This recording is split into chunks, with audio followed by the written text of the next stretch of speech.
I've defended James Pearce because I think that I know football pretty well.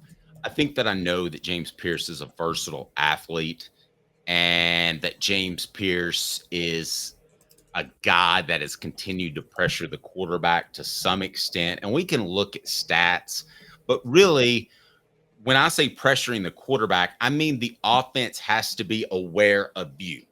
Okay. So it's not just, hey, he got there, he almost got a sack. So let's set the poll question as this: has James Pearce been underwhelming this season? Yes, I'm disappointed he didn't have a sack, hasn't had a sack. No, he's still affecting the game.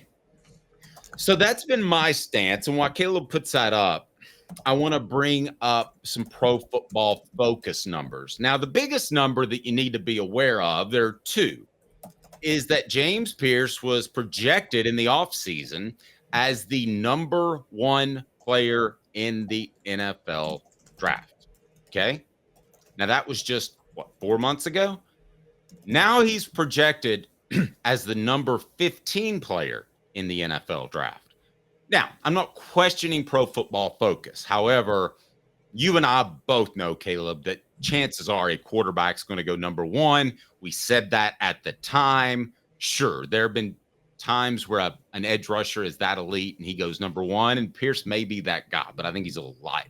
Nevertheless, I think they were playing a little bit of games, Caleb. I think that was to get some attention from some Tennessee fans. And I believe that now they're going to start putting the quarterbacks up higher on the list. However, their grades for James Pearce have not been good. Let's pull that up. Yes, Tony, I do know football. All right, so let's pull that up. Caleb, as here are the numbers. All right, so for those of us that are over the age of 40, and you can see those, and you can't see those numbers, Caleb, help us. What was James Pearce's? Well, I can see it. James Pearce's grades in 2023 were what, Caleb? So his overall defensive grades were 90.4. His run defense efficiency was 67.7. His tackling was 60.3. And his pass rush was 91.9. And his coverage was 88. Okay, so this is where the tread meets the tires, brought to you by Quality Tire Pros. The Eberle family has been serving Chattanooga's community since 1957, all major brands of tires, or where the tires hit the road, I think I should have said. Full service automotive, brakes, alignments, oil changes, and more. All work is covered by nationwide warranty. QualityTirePros.com. QualityTirePros.com. All right, what are they this year? All right, so this year, grades. Overall, 69.4. Run defense efficiency, 71.6, which is higher. Tackling, 27.4, which is a giant drop-off. Pass rush, 67.7. A giant drop-off. And coverage, 62.3. So, pass rush in particular, Caleb, that puts him pretty average or starter this year compared to last year, right? Yes. Okay.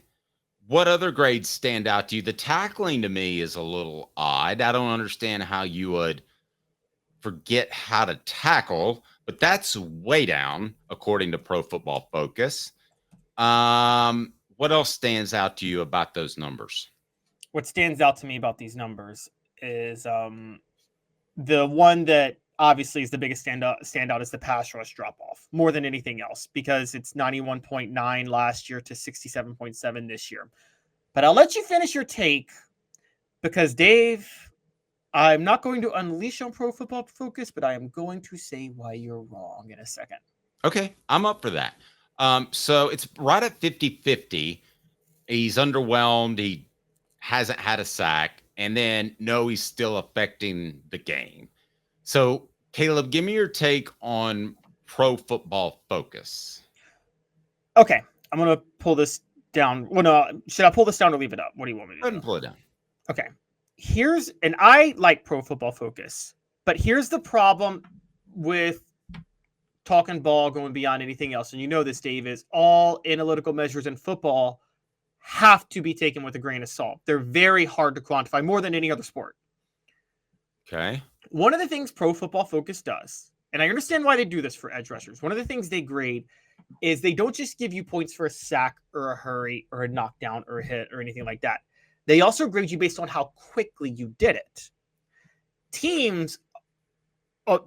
If teams consistently run the opposite way or go the opposite way of where the edge rusher is, an edge rusher like James Pearce, Dave, this year is going to take longer to generate a hurry or to generate pressure or to get a hit or to even get a sack, which he hasn't had yet, than he would have last year because of the fact that they are running away from him so much. Now, the pass rush grade, I want to pull this back up real quick because I want you to notice something here. And this is where the flaw comes in with this. So I'm going to zoom in a little bit more. Now, you see that pass rush grade is 67.7, a drop off from 91.9, right? Yes. James Pearce has a total of 13 pressures this year versus 52 last year. That's actually a higher percentage of the 107 plays he's played than the 52 was of the 462 last year. Not only that, his hurries, he's been on the field, Dave, for 107 plays. He has 11 hurries. That's more than one every 9 plays he gets a hurry. It was one roughly every 16 or 17 plays he got a hurry last year at 28. So his hurry to play ratio, he's having more hurries per play this year than he was last year. He's having more pressures per play than he was last year. But because he's not doing them as quickly, it's dropping his overall pass rush grade. Wait. What do you mean as quickly? This is Pro Football Focus's flaw. They actually give you, and they don't, this is the thing, they don't actually fully detail their grades, but they've admitted they do this. If you get a hurry within 1 second, if you bring pressure within 1 second, like if you win your battle within 1 second, you get a higher grade on a play than you do if you win your battle within 3 or 4 seconds. So you mean literally quickness. I thought you meant quickness in terms of beginning of the season. No, I mean quickness in terms of how quickly on a play do you generate the hurry? James Pearce cannot generate the hurry quickly the way other teams can. One, because he's getting double teamed a lot. I think you would agree with that, right? They brought in extra tight ends. Yes. And quarterbacks plays are being designed the opposite way of James Pearce. So when you really break it down, I would argue that Pearce is doing as well. It's just scheme has changed things a lot. And I want to point this out because the numbers are in, and James Pearce has 107 plays. You want to know how many yards per play teams are averaging when James Pearce is in the game, Dave? This year? I don't know. 2.5. Now, Tennessee's defense, to be fair, is giving up 3.1 yards per play in general, which is great. But it goes all the way down to 2.5 when James Pearce is in the game. So their defense significantly improves when James Pearce is out there. His hurries and his pressure ratio are higher. The flaw in this grading, and by the way, the tackling, he's not going to get a lot of points for tackles because he hasn't been able to wrap up a guy. As a matter of fact, there have been moments, ones that count against him, where there was a play, I think, against NC State where he brought the pressure.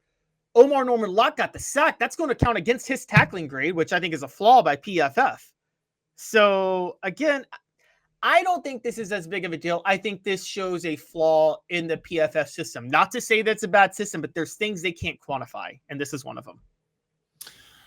Okay, Derek brings up these kids have access to this money. It's going to affect them. I've been told that James Pearce gets $1 million, and I know that from a really good source. So you can pretty much take that to the bank on it. Brought to you by Commercial Bank. So it's $1 million, and he's not a guy that wants to go out and do a lot of events. So he probably could make more if he wanted to, but he's not a guy that likes to be in social settings. If you're James Pearce's family, are you concerned because he hasn't gotten the sacks? He has had a really rough background. I don't want to get into it, but it's worse than you think. And if you're that family who he's going to be the meal ticket for, right? Mm-hmm. Are you concerned that maybe he's lost his way a little bit? I mean, once you have $1 million in the bank, it's a lot easier, and he gets $100,000 per month, so he doesn't have that in the bank yet. But once you do that, once you have financial freedom, there is a likelihood that you're going to let up a little bit. And this, I'm sure, is happening with many dozens of players who suddenly think they've struck it rich, when in reality, it's just a small fraction of what they can make in the NFL. But do you think that could contribute to this at all? Or am I reaching?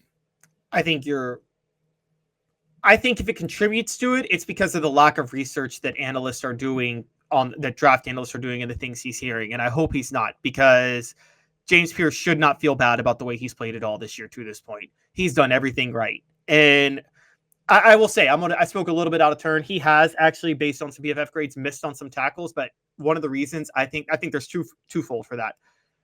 I think because he's getting fewer opportunities, Dave, I think he's over pursuing when he gets a chance. Is that fair to say? Well, that's the other side of it. I was getting ready to ask you, do you worry that he starts pressing? Yes, I think he's already been pressing some. But the other point, and someone brought this up, some of these missed tackles came at the end of the Oklahoma game. James Pearce played 54 snaps against Oklahoma. That's more than half the snaps he played all year. He was noticeably tired in the fourth quarter of that game because he was playing 54 snaps and having to draw a lot of double teams. And I think the amount of work that was done on him with the amount of snaps he played, he's the one defensive lineman that I actually think was tired in the fourth quarter in that game. Well, I'm just telling you, that's going to get old to him at some point. I mean, as a pass rusher, just almost getting there is going to get old. And I wonder how long he can keep it up mentally, because let's face it, you could, if you wanted to absolutely take Reggie White out of the game, you could. I mean, you could line up a tight end on him every single time, but it's going to create weaknesses elsewhere in your offense. The only guy that I don't think that you could defend, no matter what you did, that I've ever seen play would be Lawrence Taylor. But he was allowed, I don't know if you know this, but the Giants played 10 against 11, and Lawrence Taylor got to line up wherever he wanted to on the field. Were you aware of that? I was not aware of that, but that doesn't actually shock me at all. I mean, he was the first, like, he could put his hand down, he could stand up, he could go play safety if he wanted to. Literally 10 people were supposed to account for 11, and he would just make something happen. So other than him, every pass rusher is going to get frustrated by not getting a sack. And I think that's a concern. So if you want to say there's a concern that you don't think James Pearce can maintain his mental, I don't want to say mental acuity, but like kind of just mental toughness when he knows that he's not getting the stats he wants to get, I may agree with you. Here's why I think he'll be okay. I think that eventually teams are going to have to respect the other side. I agree. I think they're going to have to account for Dominique Bailey. I think they're going to have to account for Tyree West, and things are going to flip. Hey, listen, because of his background, I'm not supposed to root. I'm supposed to be objective, I think, is what we do that's different from most other people. But I'm rooting for James Pearce based off his background and the things I can't really share with you. So I'm putting these hypotheticals out there because they're real talking points. But in my heart of hearts, man, I want to see him get 20 sacks and be number one in the NFL and be beloved and put all the hauntings of his past behind.